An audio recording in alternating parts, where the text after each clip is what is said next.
todos los que están allá. Les saludamos con mucho cariño desde aquí, de la ciudad de Miami. Los declaramos bendecidos, lo que ustedes son, lo que Dios dice en su palabra que ustedes son. Esta mañana les recordamos que hoy estamos a primero ya del mes. La internet, la promesa, todos los compromisos que tenemos, ya tenemos que ir acordándonos de ellos, ¿verdad? Así que los declaro bendecidos, los declaro, usted está listo, pendiente de ahí de su libreta, no se deje entretener por nada, porque usted deja, se lo digo por experiencia, mire, cualquier cosita a uno lo entretiene, se le quedan a uno los espejuelos en la cartera y ya uno está entretenido por eso. Así que usted no deje, porque usted no sabe cuándo Dios tiene una palabra para usted, que es la que nos ayuda a ir toda la semana llevando cada día nuestras ocupaciones, ¿verdad? Así que sin más le dejamos aquí con nuestro pastor. Bendecido. Qué bueno. Qué bien. Y a Rolando le robaron la canasta de la ofrenda. Ya apareció Rolando, pero con el dinero. Ajá. Pero no hay problema. Busca ahí a 1 Corintios 10, vamos a... 1 Corintios 10, vamos a ir un poquito atrás. Siempre repasando.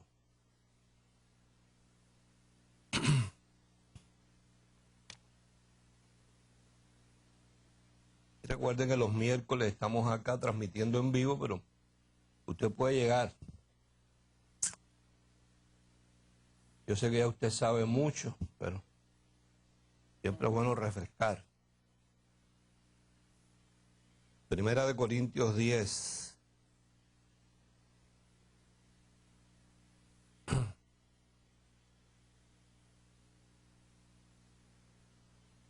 Dice, porque no quiero, hermanos, que ignoréis que nuestros padres estuvieron bajo la nube y todos pasaron el mar, y todos en Moisés fueron bautizados en la nube y en el mar, y todos comieron el mismo alimento espiritual, y todos bebieron la misma bebida espiritual, porque bebían de la roca espiritual que los seguía, y la roca era Cristo. Pero de los más de ellos no se agradó Dios, por lo cual quedaron postrados en el desierto. Quiere decir que todos comieron lo mismito, bebieron lo mismo, pero no aprovecharon. Mas estas cosas sucedieron como que ahí. Esa es la clave que nosotros no podemos perder de vista. Que todas esas cosas sucedieron como ejemplos para nosotros, para que no codiciemos cosas malas como ellos codiciaron, ni seamos idólatras o egoístas, la traducción, como algunos de ellos, según está escrito, se sentó el pueblo a comer y a beber, y después ¿qué hizo? Se levantó a jugar, no prestaron atención a lo que se les había dado como información, dice, ni forniquemos, como algunos de ellos fornicaron, y cayeron en un día 23,000. Ni tentemos al Señor, como también algunos de ellos le tentaron y perecieron por la serpiente. Ni murmuréis, como algunos de ellos murmuraron y perecieron por el destructor. Entienda el destructor como la unción, la que destruye yugos y levanta cargas. Y estas cosas les acontecieron a ellos, diga a ellos, como ejemplos para nosotros. Y están escritas para amonestarnos a nosotros, a quienes han alcanzado los fines de los siglos. Así que el que piensa estar firme, ¿qué? ¿Cuántos en esta mañana piensan estar firmes? Bueno, dice ahí que aunque tú pienses estar firme, mira que no caiga, no te deslice. O sea, el mensaje es para los que están firmes.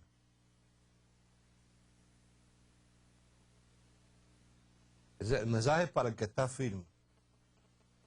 Y el consejo al que está firme es, ya no te deslices. Porque el que no está firme no se puede deslizar. Yes.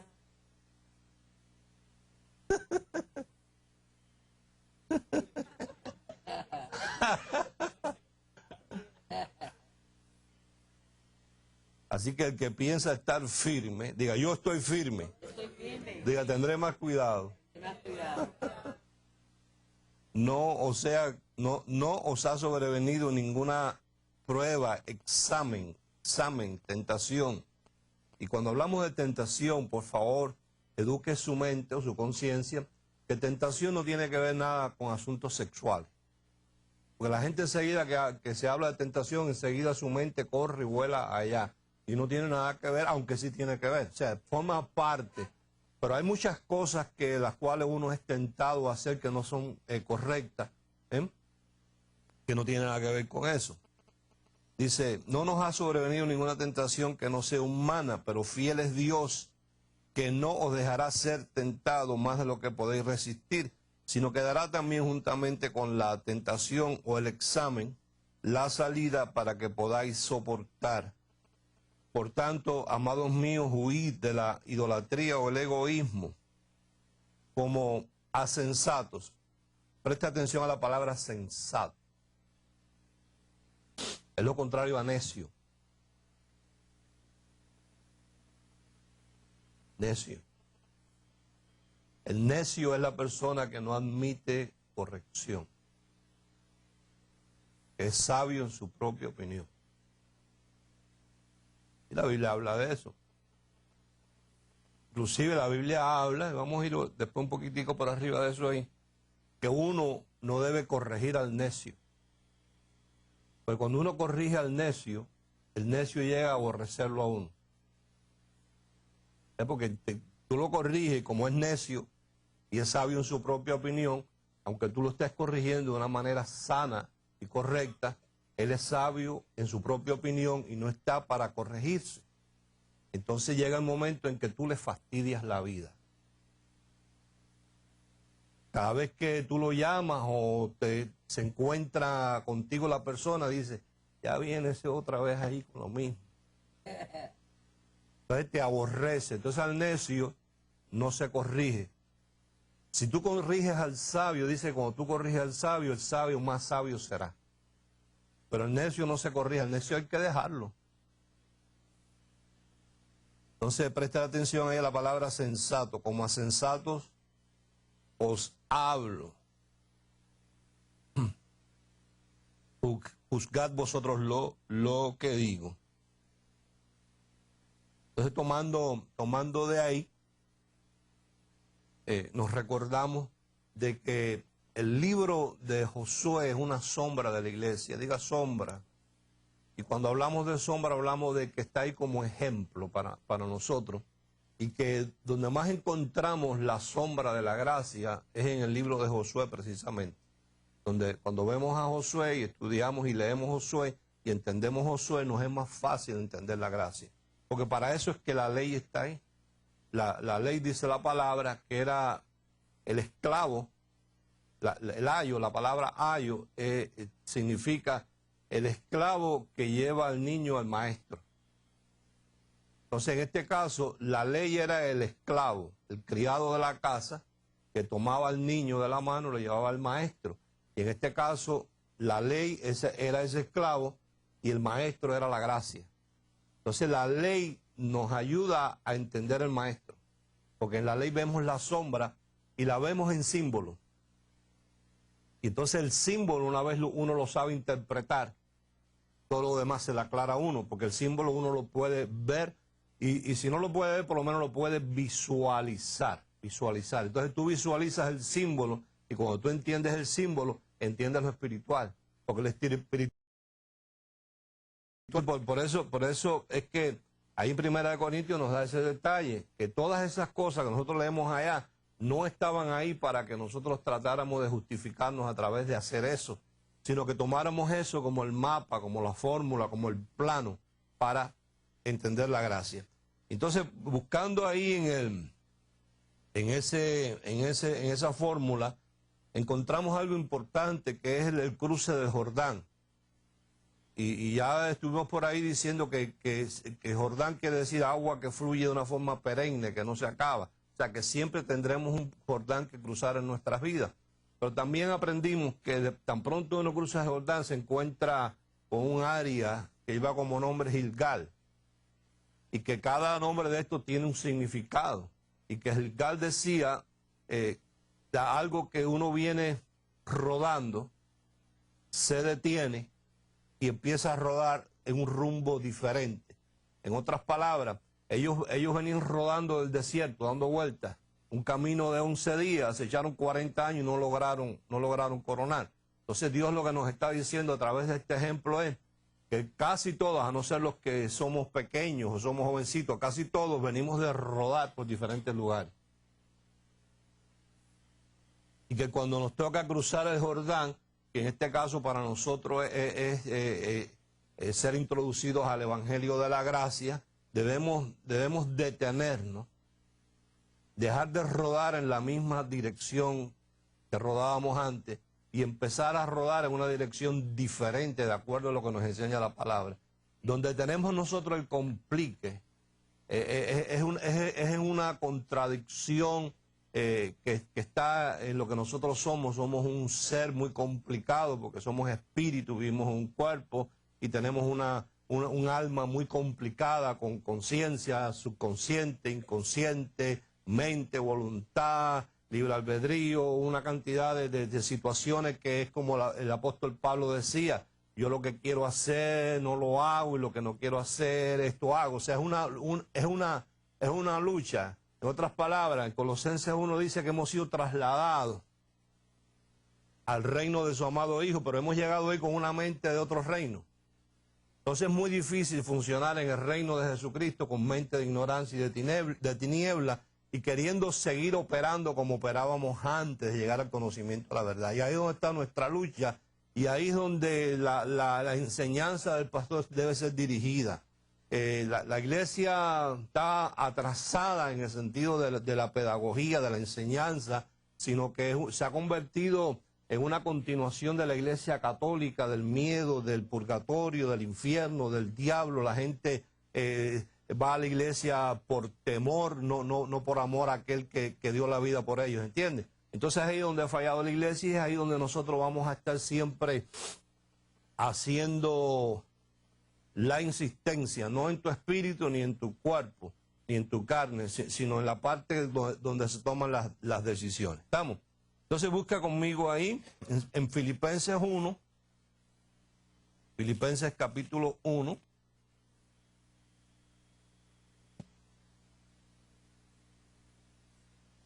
Filipenses capítulo 1.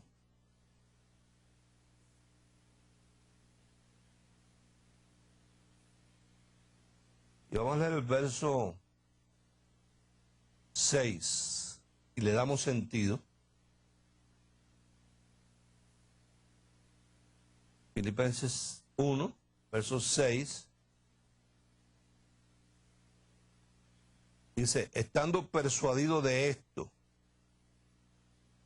que el que comenzó en vosotros la buena obra, ¿qué hará? La perfeccionará hasta el día de Jesucristo. O sea, de la manera que nosotros llegamos al Evangelio, Dios no nos va a dejar así. Él va a seguir insistiendo y nos toca a nosotros cooperar en la cosa. Mientras más cerrero, ¿saben lo que es cerrero? ¿Saben lo que es un caballo cerrero? Mientras más cerrero nosotros seamos en esa perfección o esa madurez, es peor para nosotros. Mientras más nosotros seamos dóciles a esa corrección o esa perfección o esa madurez donde Dios nos quiera llevar, mejor para nosotros, más rápido crecemos.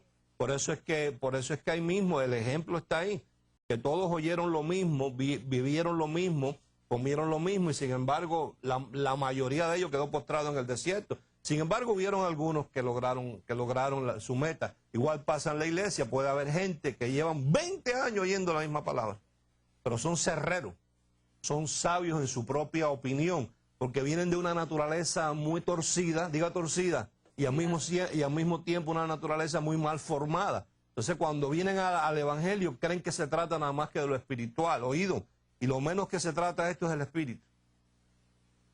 Tu espíritu está perfecto y no necesita nada.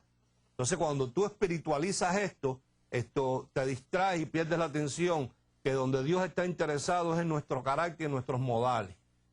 Tú puedes ser un holy, habrá mucha lengua, y tú eres un chismoso, de nada te aprovecha. Lee conmigo en Santiago. Diga, Él me va a perfeccionar.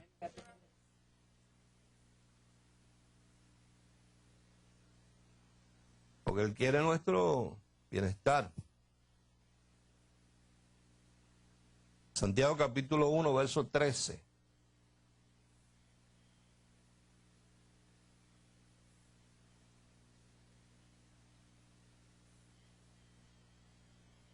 Dice, cuando alguno es tentado, no diga que es tentado de parte de Dios.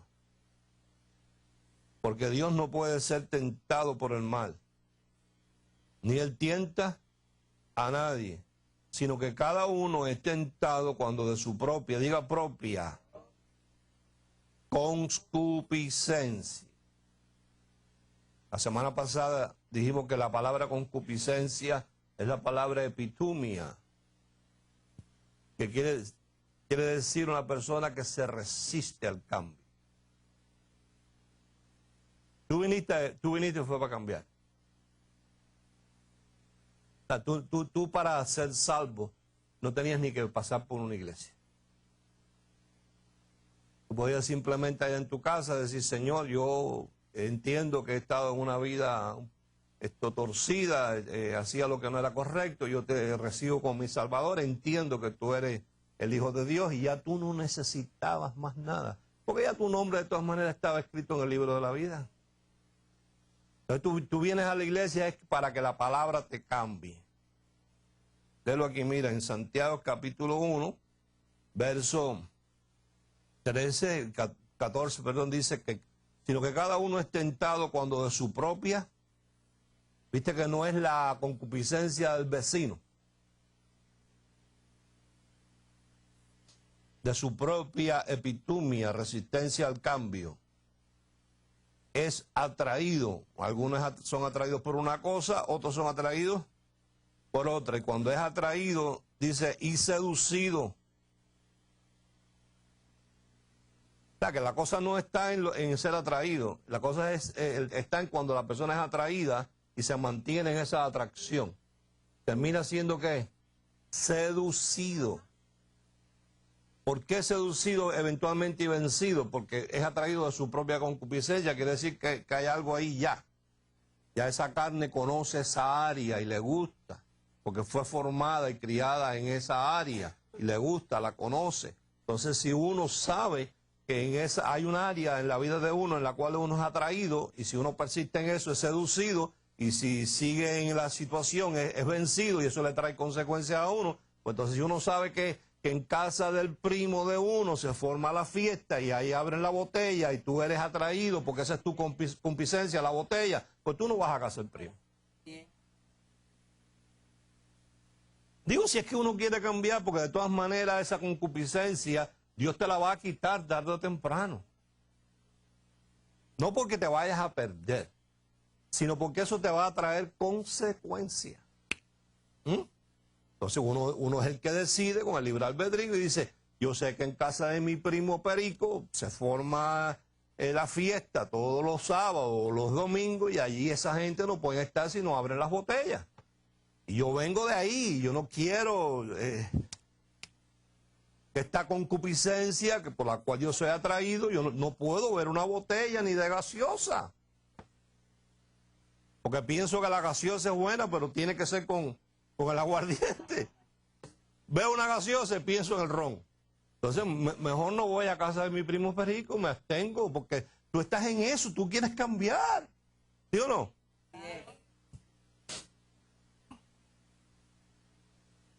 Entonces dice ahí en el verso 21, por lo cual desechando toda inmundicia y abundancia de malicia, recibid con qué? Mansedumbre la palabra implantada, la cual puede rescatar. vuestras almas. Ahí tú lees la palabra salvar, pero no tiene nada que ver con salvar. Rescatar tu alma. ¿Y qué es lo que está diciendo? Es cambiar tu forma de pensar. Porque en el alma es donde se piensa. En el alma es donde se piensa.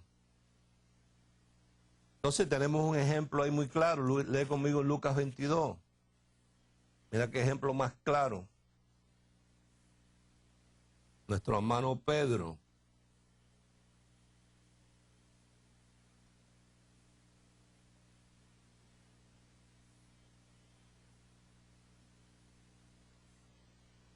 Lucas capítulo 22, verso 31.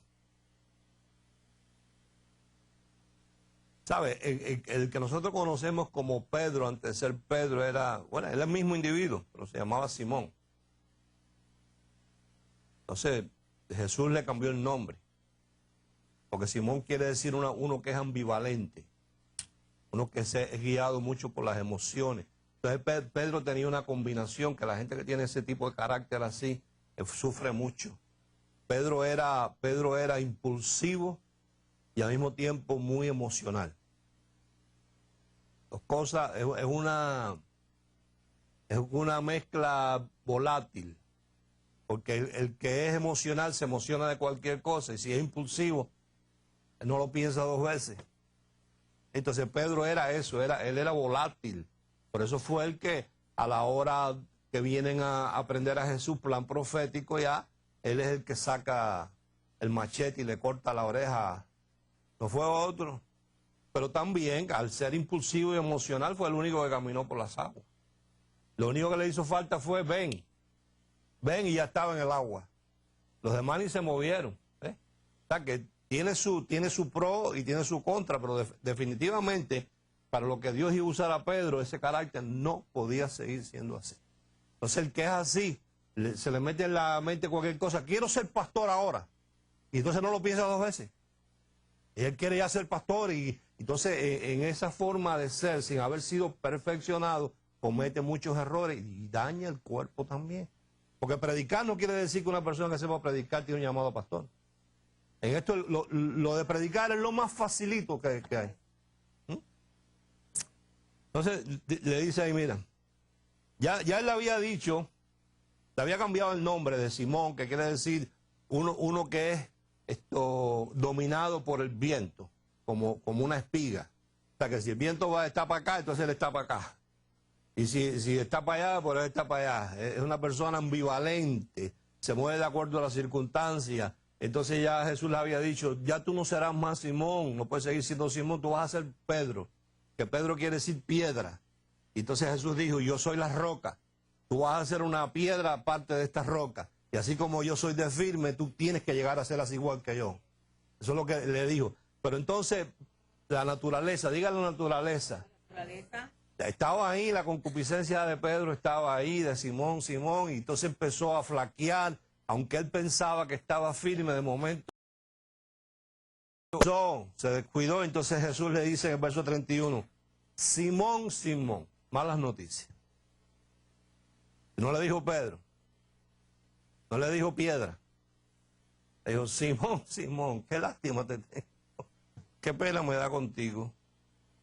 He aquí, Satanás os ha pedido para zarandearos como a trigo. Vas a tener que atravesar por una situación difícil, pero Él te ha de perfeccionar este último día. Entonces, la mente de Simón, me imagino yo, ¿no? Que debe haber pensado, bueno, pero yo estando aquí contigo no me va a pasar nada. Entonces Jesús le responde, pero yo he rogado por ti, que tu fe no falte. Pero de que vas a ser zarandeado, vas a ser zarandeado. O sea, no te la quita nadie. Porque en ese zarandeo es que tú vas a empezar a cambiar.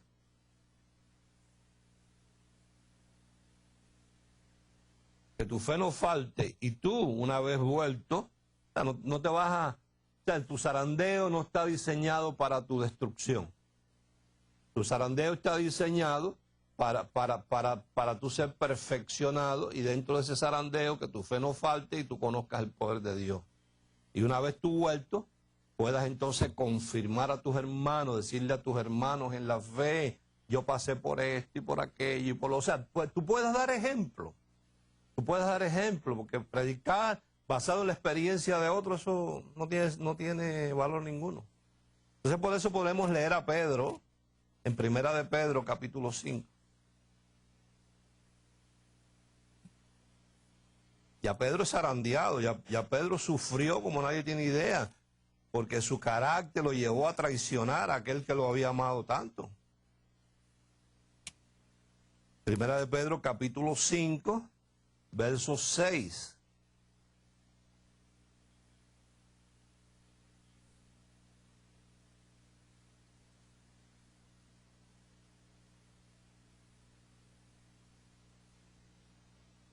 Ya hemos tratado bastante esta porción, pero hoy la tratamos viendo el aprendizaje de Pedro.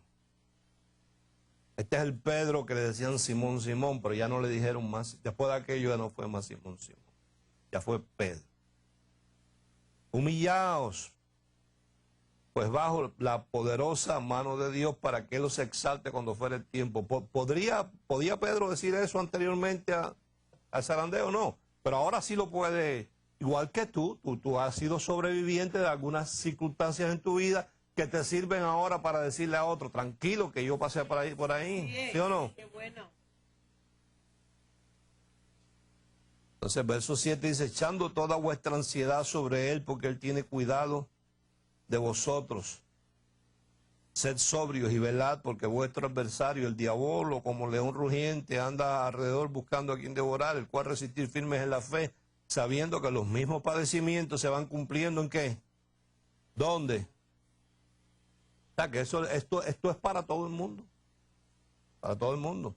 Mas el Dios de toda gracia, que nos llamó a su gloria eterna en Jesucristo, después que hayas padecido un poco de tiempo, ¿cuánto tiempo? Un poco.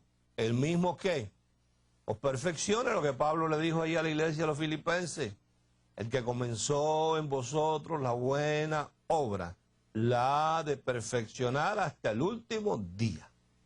Y aquí lo encontramos en Pedro diciendo, después que hayáis padecido un poco de tiempo, el mismo os perfeccione, afirme, fortalezca y establezca. Y más adelante dice, esta es la verdadera gracia. Lee conmigo en Juan 21.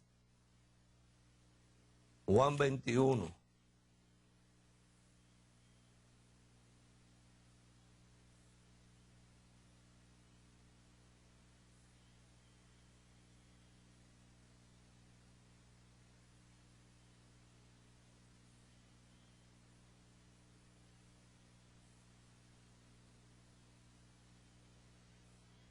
Verso 18.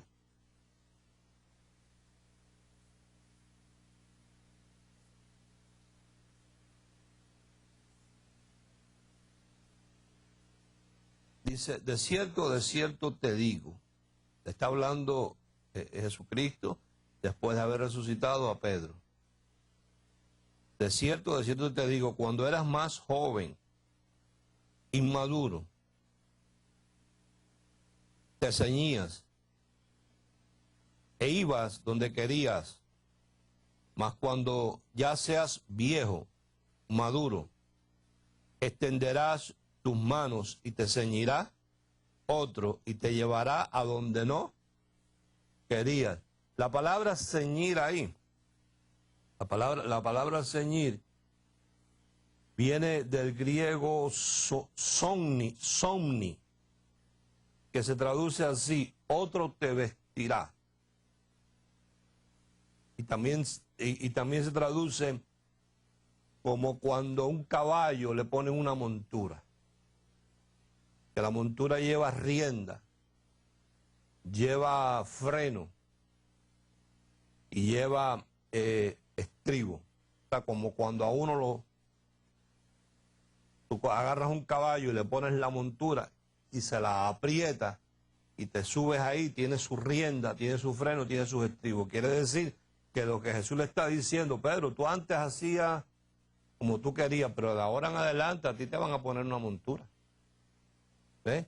Y ese es el estado en que uno debe desear estar. Que a uno le pongan una montura, que el Espíritu Santo le ponga a uno una montura. Que si es necesario que muchas veces use espuela también.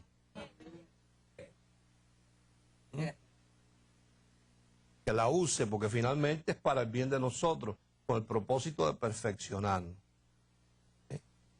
Entonces, la palabra ceñir ahí quiere decir que otro te vista, que otro te monte, te ponga freno, estribo y rienda.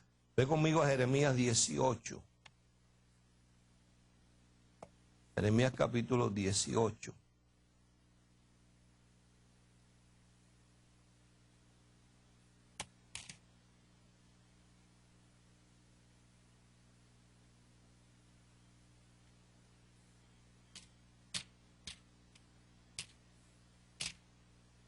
Jeremías 18, verso 1 al 4.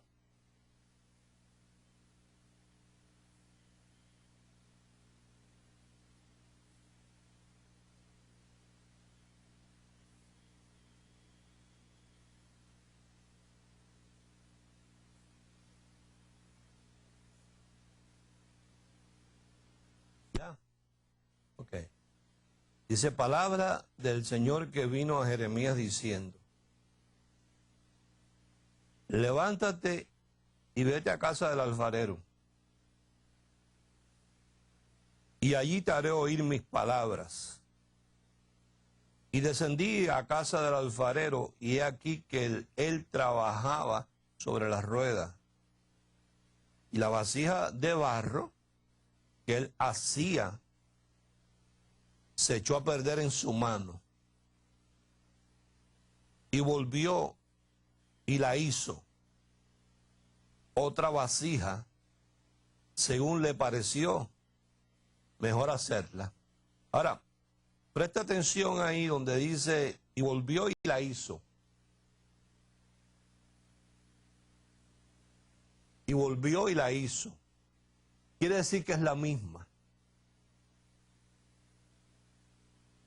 Entonces, el proceso, en muchas ocasiones lo he visto en canales como Discovery Channel y demás.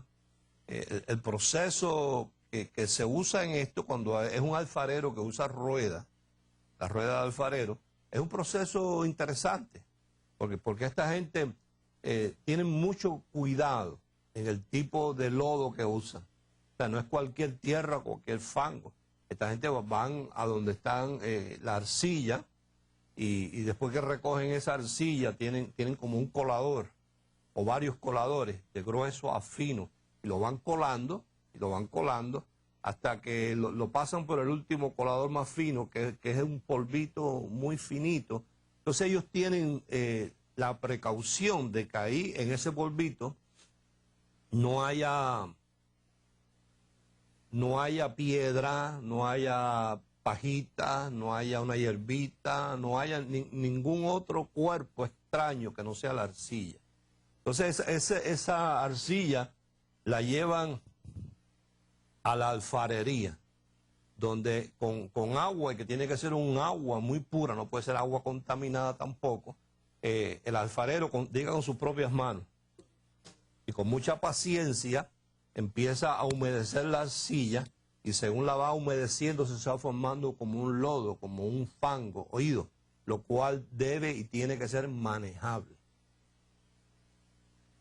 No puede estar reseco, sino manejable. Eso se pone como una masilla de esa que usan los niños, ¿no? Y es manejable, y entonces él usa, cuando habla ahí de las ruedas, la rueda es algo que le va dando con el pie, y según le va dando con el pie, se va dando vuelta, y entonces él le va dando la forma que él quiere darle a esa vasija. O sea, la vasija no tiene la potestad de convertirse la forma que ella quiere.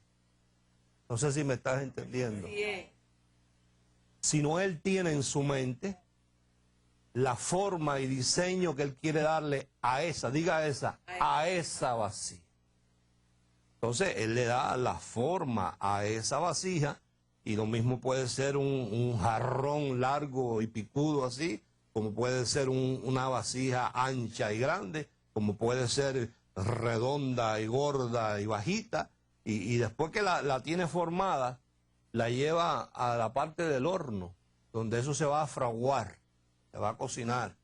Entonces eso tiene que tener sus temperaturas.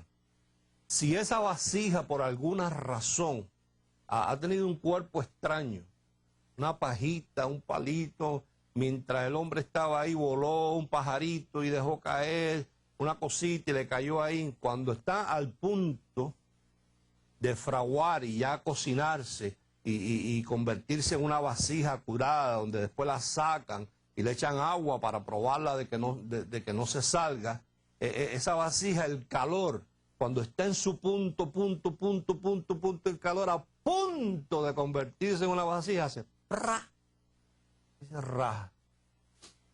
Entonces, ¿qué hace el alfarero? El alfarero no agarra la vasija y la bota. Lea conmigo aquí, donde dice, en el verso 4 al final, y volvió y la hizo.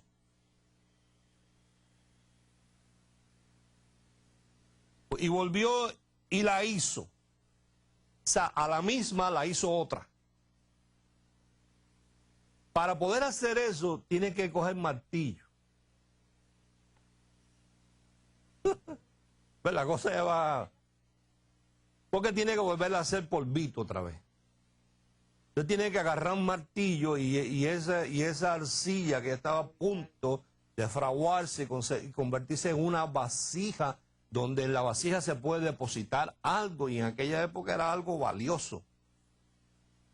La vuelven con el martillo, y la vuelven a pasar por los coladores, y la vuelven a llevar a las ruedas, y la vuelven a poner el agua, y la vuelven a moldear, porque él tiene una idea fija en su mente de cómo es la vasija que él quiere. Entonces, oído, dependiendo para lo que se vaya a usar la vasija, así es la forma que el alfarero le va a dar. O sea, hay vasijas que quieren ser vasijas para agua, pero el alfarero dice, no, tú eres vasija de aceite, tú eres vasijas para aceite, o para vino, o para leche, o para asuntos medicinales. Entonces, cuando la vasija dice, no, pero yo quiero ser agua, dice, tú insistes en ser agua, te tengo que seguir rompiendo hasta que tú entiendas que tú estás predestinado para hacer vasijas para agua. En estos días me quedé riendo y me quedé pendiente. Ahora, la novela que está de moda es La Reina del Sur.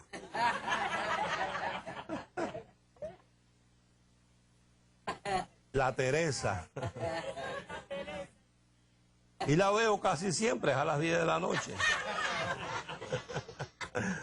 Pues te digo la verdad, yo prefiero ver una novela de esa, que es de pura acción y cosas, a estar viendo las otras novelas, que es pura cama, como si uno fuera a estas alturas a aprender que le enseñen a uno cómo besar a una muchacha. ¿Verdad que sí? No me llama la atención. Pero entonces hay uno de los personajes ahí que era un narco famosísimo en México, y ahora se convirtió en senador de la República. ¿Ah? Interesante, y está corriendo para presidente. Y tuvo una expresión el otro día que cuando yo te la diga, tú te vas a dar cuenta si tú eres cliente de la novela. Y si no eres cliente, te va a servir. Mira lo que dice él. Dice, órale, cuando te toca, ni aunque te quite.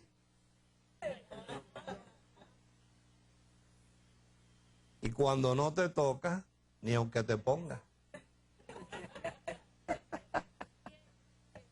Eso es lo más maravilloso de la predestinación. Tú entender que lo tuyo es tuyo y no hay quien te lo quite. ¿Verdad que sí? ¡Qué bueno! Gracias. Órale, cuando te toca, ni aunque te quite. Y cuando no te toca, ni aunque te ponga. ¿Sabes cuál es la lucha de la gente de querer una forma a veces impropia tratar de hacer las cosas. Tú sabes que yo he encontrado a través de 30 años, yo soy un señor ya, no un viejo, pero un señor. Tú sabes cuáles son los que yo más le he huido a través de todos estos años, y los que llevan conmigo muchos años lo saben, son a los que quieren ser pastores. Bien. Sucio, difícil. Sí mismo es. Porque hay gente que se creen que porque predicaron 2 o 3 veces ya eso los capatiza, ¿cómo es? Los capacita. Pues capatiza es el capatá. Quieren el coro. Y esto no se trata de capatá, porque una de las características que tiene lo del pastorado es que esto es voluntariamente Así es. y no por fuerza. Entonces el hecho de que una persona sepa predicar no quiere decir nada. Si predicar no es otra cosa que la persona tiene la capacidad, la facilidad de la oratoria. Así es. Eso es todo, y eso tú lo encuentras en Fidel Castro, por ejemplo. Tú a Fidel Castro le das una Biblia, le preparas un bosquejo y se dispara un mensaje o antes, porque ya está todo viejo y muriéndose. Pero ahí tienes a Mr. Chávez, que duerme a la gente con 6 horas de hablar. Ahí tienes a Louis Farrakhan, el líder de los musulmanes en Estados Unidos, que vale la pena sentarse un ratico ahí, porque el hombre tiene un verbo interesante. O sea, que ser pastor, un llamado al ministerio, no quiere decir que la persona sepa predicar 2 o 3 mensajes. Así mismo. El sucio más difícil es personas que no están formadas. Y entonces confunden la corrección con el regaño. Entonces, por eso yo tuve la gran suerte. Yo puedo llamar suerte, puedo llamar bendición. Esto que te voy a decir, y aprovecho, te uso a ti como plataforma para llegar a mucha gente, porque ahora mismo estamos formando en diferentes países, a través de las embajadas, personas que están empezando con sus grupos. Entre ellos ahora mismo tenemos una abogada, tenemos una maestra, un maestro de escuela, que inclusive tiene un curso especializado en niños, niños especiales, tenemos uno que está estudiando medicina. O sea, que el hecho de que cualquier persona sea un experto en su profesión, cuando se trata de ministerio, estos son otros 20 pesos. No es fácil. Entonces yo tuve la gran suerte, y te voy a decir para que la gente que está empezando evite esto que voy a decir, que hace mucho daño. Yo tuve la gran suerte o la gran bendición que en todas las iglesias donde yo llegué, yo no tuve amigos. Porque al que tiene un llamado al ministerio, lo que más daño le hace son los amigos de la iglesia. Yo tuve la gran suerte, porque el amigo no lo puede entrenar para ser pastor. El que puede entrenar a una persona con llamado al ministerio a ser pastor es el pastor. ¿Ves? Entonces yo tuve la gran suerte que la primera iglesia, no sé si te conté mi experiencia cuando yo conocí al Señor, que no fue en una iglesia, fue en una carretera por allá solito. O sea, que yo sí sé que esto funciona. Porque a mí no fue que me manipuló un predicador ni nada. Y entonces finalmente empecé a ir a la iglesia, y tan pronto llegué a la iglesia, los pastores me echaron mano. Tuve esa suerte. Y la pastora, que era una mujer que además de ser pastora era psicóloga, me decía mi muchacho. O sea, tuve esa suerte, esa bendición, esa gracia. Jovencito con muy mala fama del pueblo donde vivíamos, etcétera, etcétera. Cuando me vieron allí, era como la cabeza de Goliat, porque habían orado y ayunado y luchado y me habían visitado a mi casa y bueno, cuántas cosas. Mi esposa iba allí. Cuando yo llegué, ella se adueñó de mí. Entonces tuve esa suerte que no tuve amiguitos dentro de la iglesia. Después de ahí, ya vine para Estados Unidos, llegué a otra iglesia, enseguida el pastor me agarró, me pusieron de pastor de jóvenes, estuve al lado de los pastores. Después de ahí nos trasladamos otra vez a Puerto Rico, y mira qué cosa, ya yo predicaba, no era muy famoso, pero ya yo predicaba. Mira qué circunstancia más rara, para que tú veas cómo Dios puede preparar un ambiente para un propósito que tenga contigo. Por eso te digo que si no te llevas nada de este mensaje, te llevas el versito de don Epifanio, la reina del sur. Se llama don Epifanio. Órale, cuando te toca, ni aunque te quite, y cuando no te toca, mano, ni aunque te ponga. Bueno, entonces mira, estábamos en Puerto Rico, en ese momento ya habíamos sido trasladados aquí, ya yo predicaba, qué sé yo, estaba dando los primeros pasos, pero no tenía pastor, no tenía padronaje, y entonces caen unas inundaciones, pero de esas, llovió, entonces se inundó la calle de reparto donde vivíamos, entonces para allá empezó el rumor del barrio, oye, ahí hay unos caballos ahogados, eso es tremendo, y digo, vamos para allá a ver los caballos ahogados. Entonces había una lomita y ahí había la bajadita y en esa bajadita había una iglesia. Yo me paré allí y dije, qué tremendo, el agua le llegaba al techo, a la iglesia esa. Entonces me paro de allí y comento, pienso en voz alta, ¿quién será el pastor de esa iglesia? Al lado mío hay un individuo y me dice, ¿tú para qué quieres saber? Bueno, me gustaría consolarlo, ¿sabes? Darle mi apoyo porque no debe ser fácil. Y me dice llorando, yo soy el pastor de esa iglesia. Entonces ahí nos abrazamos y me dice, ¿tú quién eres? Y bueno, yo soy un predicador, acabo de llegar de Estados Unidos. Y todos ustedes ya no tienen iglesia. Y me dijo, no, nos estamos reuniendo en un restaurante y ve para allá esta noche para que nos predique. ¿Pero qué compromiso es este? Le voy para allá, le predico a esa noche a esa gente y allí Dios me habla para que me quede allí en la iglesia esa. Y yo decía para dentro de mí mientras yo decía, y Dios me está ministrando que me quede con ustedes y me aceptan. Y yo decía para dentro de mí, pero qué cosa tan estúpida, una iglesia llena de fango, ¿qué voy a hacer yo ahí? A trabajar. Y efectivamente, y fui amigo de ese pastor. Y soy amigo de ese pastor, él no cree en la gracia, pero lo respeté. Fue la persona que Dios usó para confirmarme el ministerio, porque nadie te puede a ti confirmar un ministerio que en una iglesia que no sea tu pastor. No es el amiguito. El amiguito no te puede ayudar si el amiguito está peor que tú. Tú por lo menos tienes el llamado. Oye, y fuimos amigos y trabajamos juntos allí. Cuando yo estaba en esa inquietud del ministerio, porque esa es otra señal. Para el ministerio tú no tienes que estar en ese desespero de querer ser pastor ni ministerio. Sino cuando te toca, o tú vienes a ver y tú estás metido y no lo sabes. Así es. Tú sabes que yo siempre he dicho que el que dice que está listo es porque no lo está. Porque si supiera dónde lo están llamando. Teoría. Vámonos por aquí. Ese que tú ves con esa ansia de querer ser pastor y yo me como el mundo porque yo sí tengo revelación. Pero cuando tú ves su forma de ser, tú dices, no, este no tiene revelación porque la revelación transforma a la gente. Revelación no la confunda con información. Y más hoy en día que hay tanto internet que la gente se mete a averiguar y hablan lo de otro y piensan que la gente cree que es de ellos.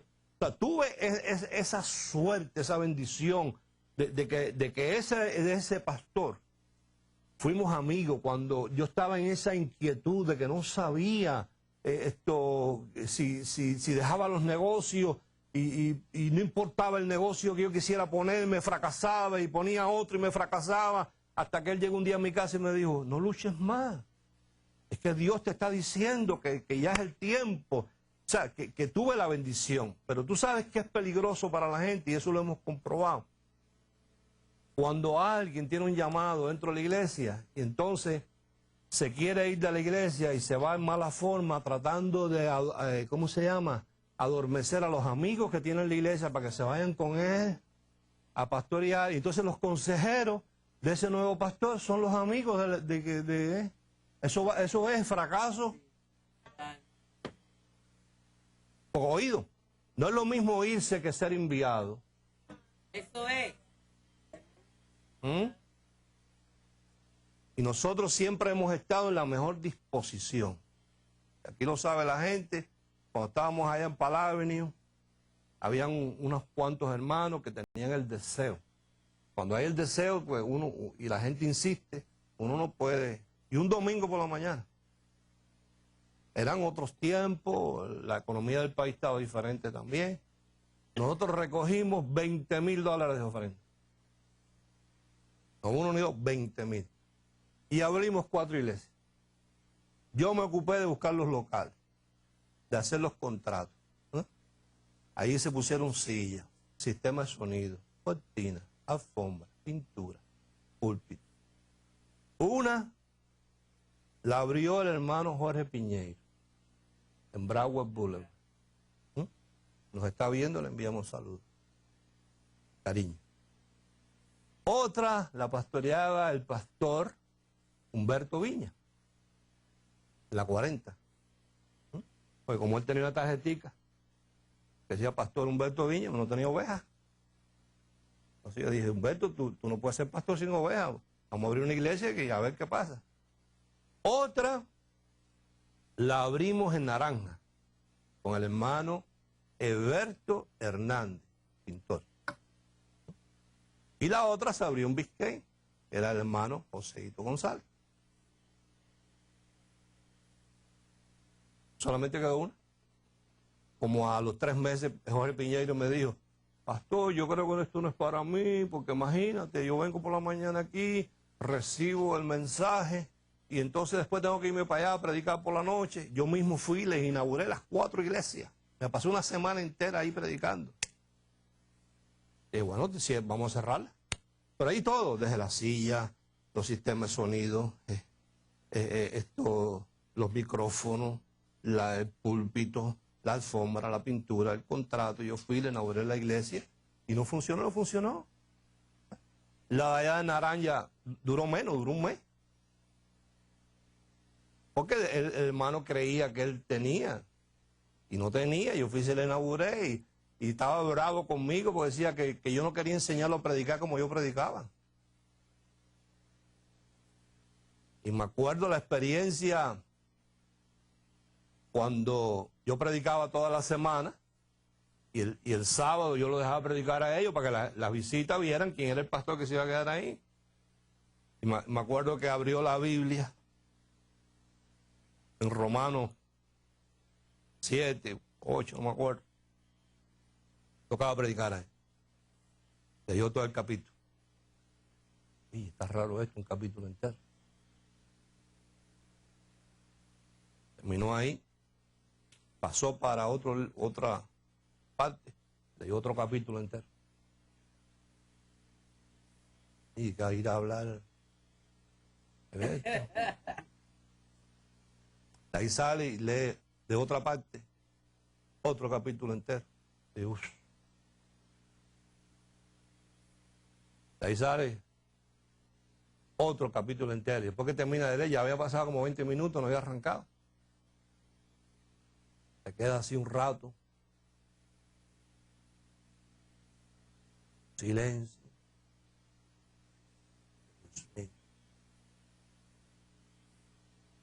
Digo, hermano, me he dado cuenta que esto no es para mí. En la misma inauguración tengo una laguna mental que no sé ni lo que voy a hablar. Después la agarró fue conmigo, porque decía que era que yo no lo había querido enseñar como yo predicaba. Lo mío, yo quiero que tú sepas que después de 30 años yo voy a decir esto y ya a mí no me hace daño decir esto. Sí ha habido otro predicador como yo en Latinoamérica. Yo soy de lo mejor de lo mejor.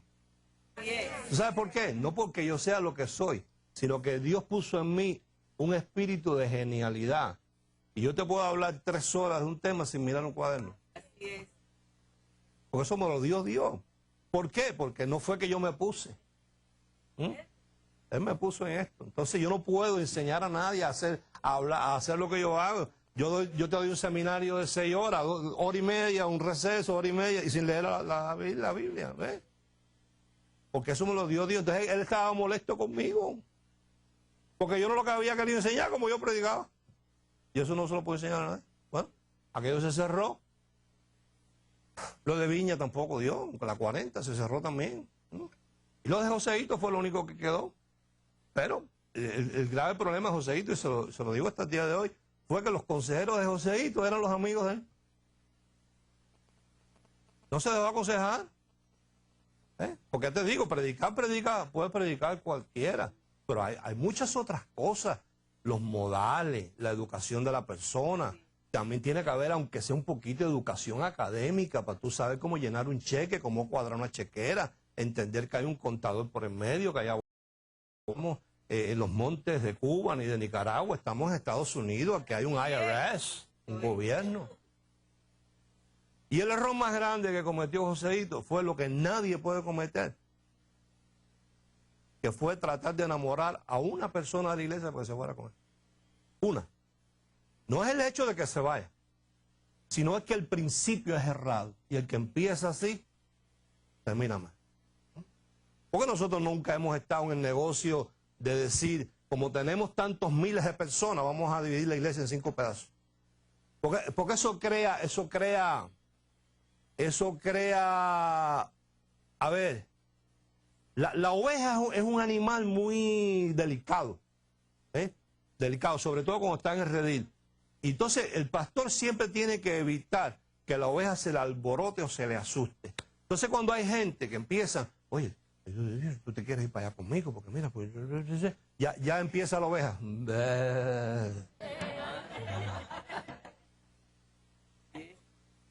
Y máxime cuando las ovejas entonces son invitadas sin que el pastor sepa que la están invitando. Entonces no se trata de saber predicar 2 o 3 mensajitos.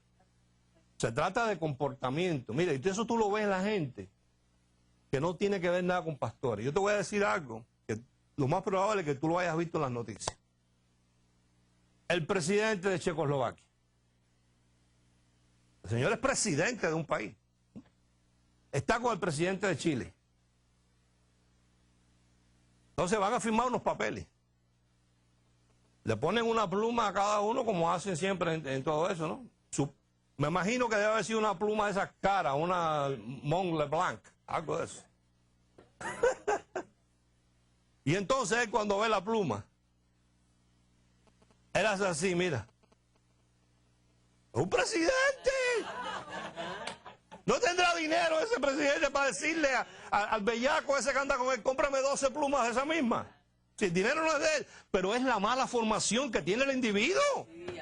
Entonces tú lo ves que hace así.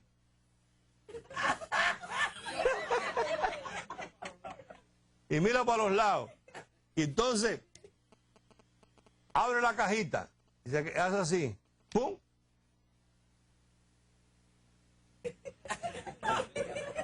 La pasa para aquí.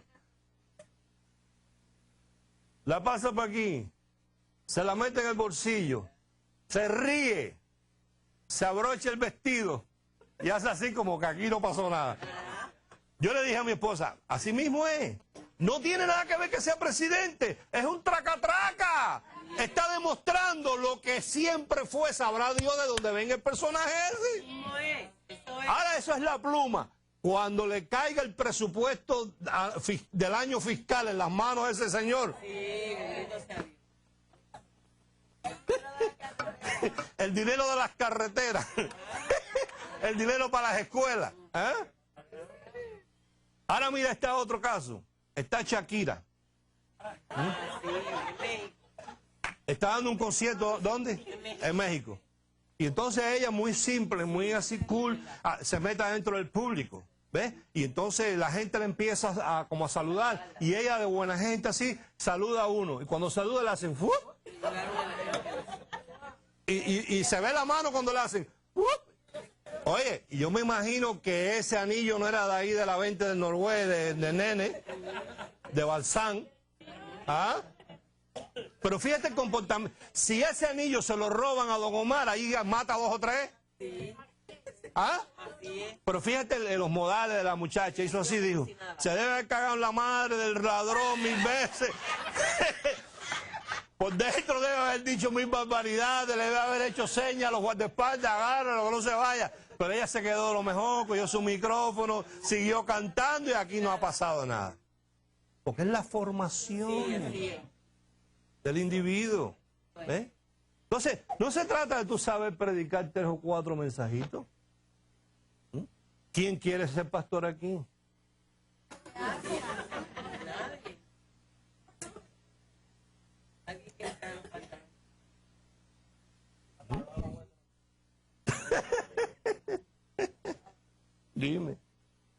¿Cómo? ¿Tú te estás cuidando de María los anillos tuyos?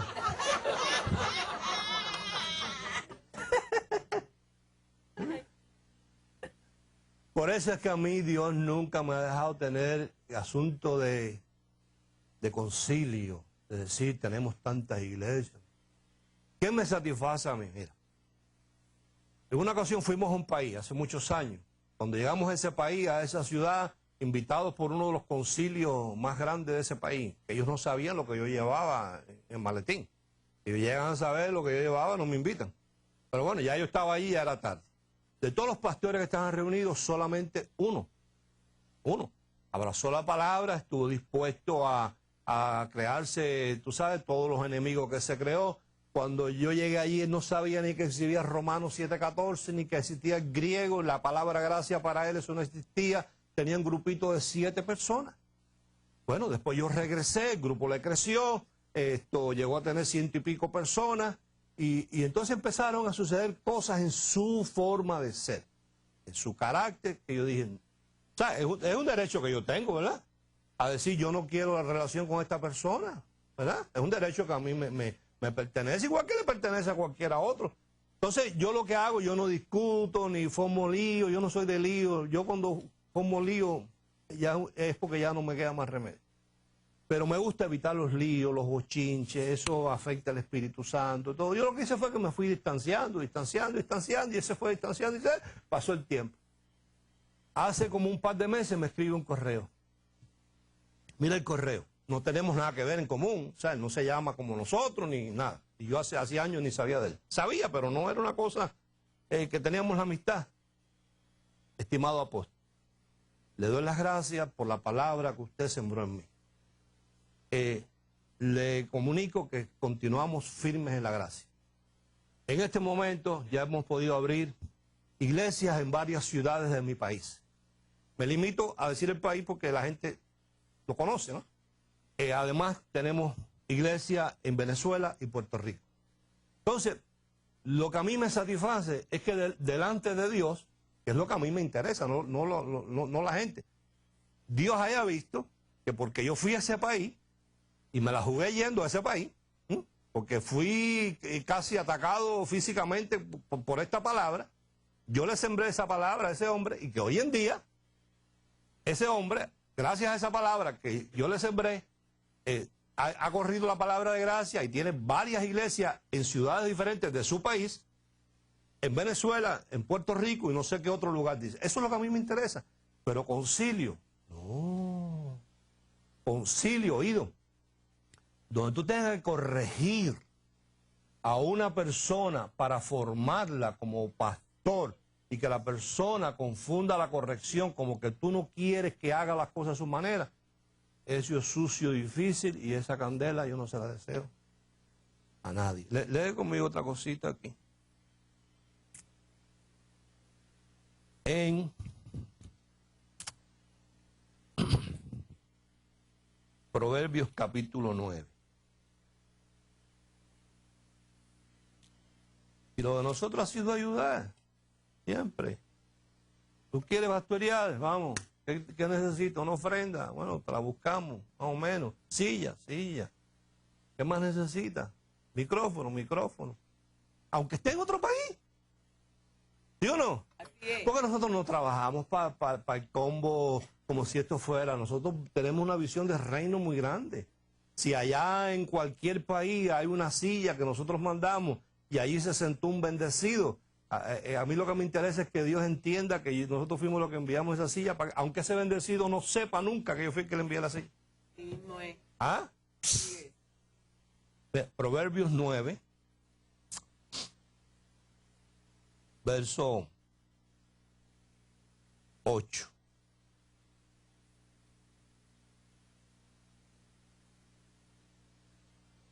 Dice, no reprendas al escarnecedor.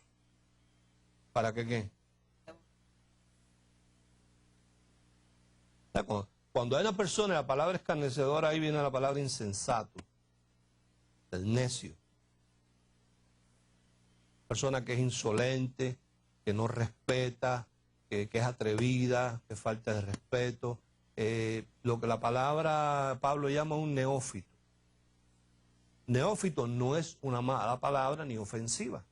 Por ejemplo, yo soy un neófito en asuntos de computadora. Porque soy nuevo y sin experiencia en esa área. ¿Ves? Entonces, neófito, una persona que recién empieza en el pastorado es un neófito, porque no tiene experiencia pastoral. Y el único que lo puede enseñar dentro de una iglesia a aprender es el que es pastor. Los demás son amiguitos. Y si ese que sale a pastorear, y eso he visto yo, ese fallo en tanta gente, que se han creado unos procesos por eso, porque se van a aconsejar con el amiguito, y el amiguito puede saber de taller de mecánica, puede saber de construcción, puede saber de computadora, pero de pastorado no sabe. Entonces el único que lo puede aconsejar es ese. Entonces, cuando tú ves que la persona que tú tratas de aconsejar, lo que entiende es que tú le estás haciendo fuerte para que no progrese, tú tienes que hacer así. Déjalo. Porque ¿qué pasa? El que corrige al insensato o al neófito se acarrea afrenta. ¿Por qué? Porque entonces el insensato, como ya tú te le conviertes en una pituita, ¿viste? En una pituita. Total, si la persona no te está preguntando, ¿qué haces tú metiéndote en lo que a ti no te importa? ¿Sabes por qué te digo esto? Porque así piensa la persona. O sea, cuando tú te le acercas a una persona que tú has tenido, a no ser que sea un hijo tuyo, ¿no? Y depende ya la edad que tengan los hijos, cuando ya son mayores, ya uno tiene que saber calibrar dónde uno se mete y dónde uno no se mete. Hay veces que uno tiene que meterse, le guste o no le guste, porque uno ve la necesidad, pero no estar metido ahí siempre en la vida de la gente. O sea, cuando una persona no te está preguntando, y preguntándote, hermano o hermana, ¿qué tú crees de esta situación? ¿Qué haces tú metiéndote en donde no te llamaron? Para que la otra persona, aunque te dé una risita, diga por dentro, ¿y a ti qué te importa la vida mía? ¿Quién te dio vela en este entierro? ¿Te gusta a ti que la gente venga? ¿Verdad? Como tú quieres un consejo, tú vas y lo pides. Mira, el que corrige al escarnecedor se acarrea afrenta. El que reprende al impío se atrae mancha. No reprendas al escarnecedor para que no te aborrezca. Oído, corrige al sabio. Y cara al sabio, te amará. Da al sabio y será. Hay Proverbios 3. Nosotros estamos formando un grupo de gente de afuera, pero eso tiene que ser muy espontáneo. Tan pronto yo veo que la otra persona del otro lado ofrece un poco de resistencia, yo hago así enseguida, porque la experiencia me ha dicho que eso es lo que crea una situación difícil. Hay que dejar a la gente tranquila. Mira, Proverbios 3, verso 7. No seas sabio en tu propia opinión. El sabio es la persona, oído, escucha. Sabiduría es saber distinguir. Saber distinguir entre lo bueno y lo correcto. Esto no estoy hablando de lo malo. Lo malo lo sabe distinguir cualquiera, lo hace porque quiere. Pero lo malo, la gente sabe lo que es malo. Por eso se esconde para hacerlo.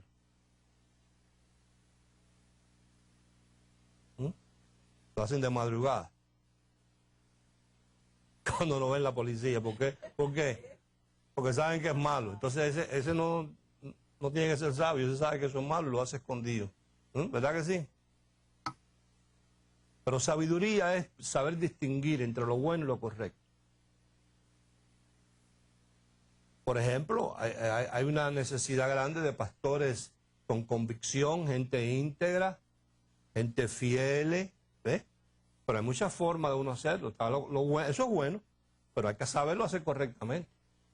Tú no puedes tratar de enamorar a la gente por las espaldas del pastor para llevarte uno o dos para formar tu iglesia. Ya eso es un principio fatal y malo. Entonces, integridad.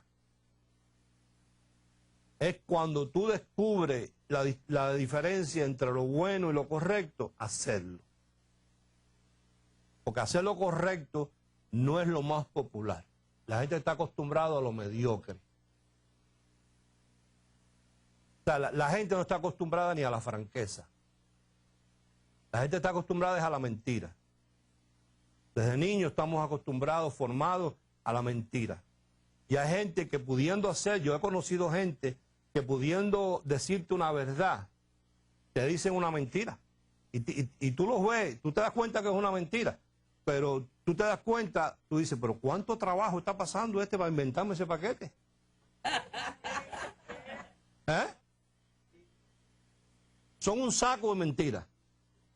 Si por ejemplo te quedaron en venir a hacerte un trabajo a la casa, son para decir pintores. Y no, tú eres pintor, no. Estaba buscando una profesión que no, porque plomero.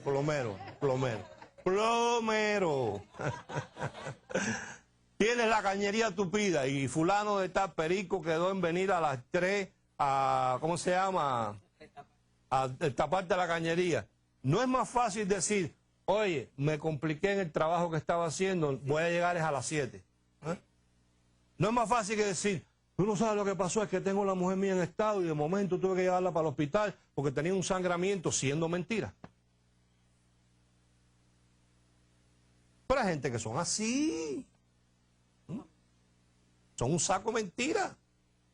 Entonces, esa gente es necesario que puedan comprender entre lo que es lo correcto y lo bueno, y la integridad es hacer lo correcto, porque la gente donde está acostumbrada es a la mentira. Una última cosita.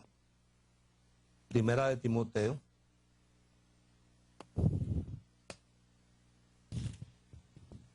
Todo el que quiera abrir una iglesia me avisa. Pero me avisa a mí primero. Me vaya a enamorar a la gente. Así no. Así te digo, como le dije a Joseito, con todo el cariño que le tenía. Te agradezco. Te quedes con la silla, con los micrófonos, con todo. Nosotros no te vamos a quitar nada, pero 24 horas tienes para que raspes mi nombre de esa. Si no lo raspas en 24 horas, lo mando a raspar yo. Porque tú tienes gente ahí que eran de aquí y cuando se fueron de aquí hicieron un desastre. Y ahora tú los tienes allí. Porque tú eres el que tienes el amor para restaurarlo. Aquí no hay amor. Entonces ya no. Entonces me raspas mi nombre de allí, del ministerio, y le pones el nombre que sea. Y te deseo lo mejor del mundo. Primera de Timoteo, capítulo 5. Mira, Blas una vez quiso ser pastor.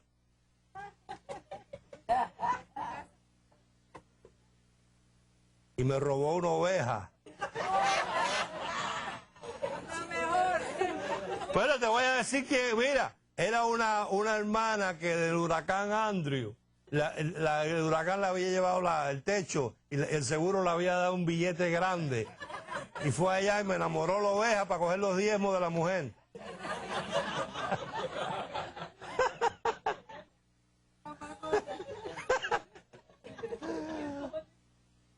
Me robó la oveja esa, Blas. Ya se murió.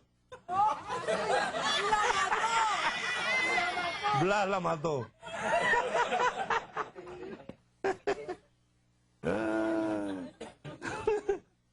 No. Y te digo a ti que... No. ¿Qué va?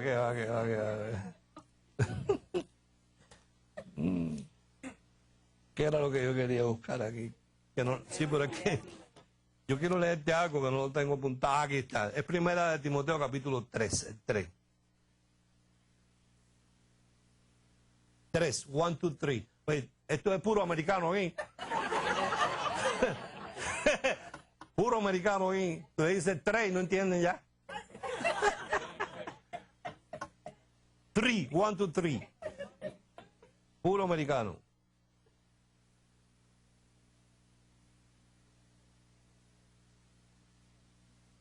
A ver, dice, vamos a leer del verso 1, a ver, dice, palabra fiel, si alguno anhela obispado o ministerio, ¿ves?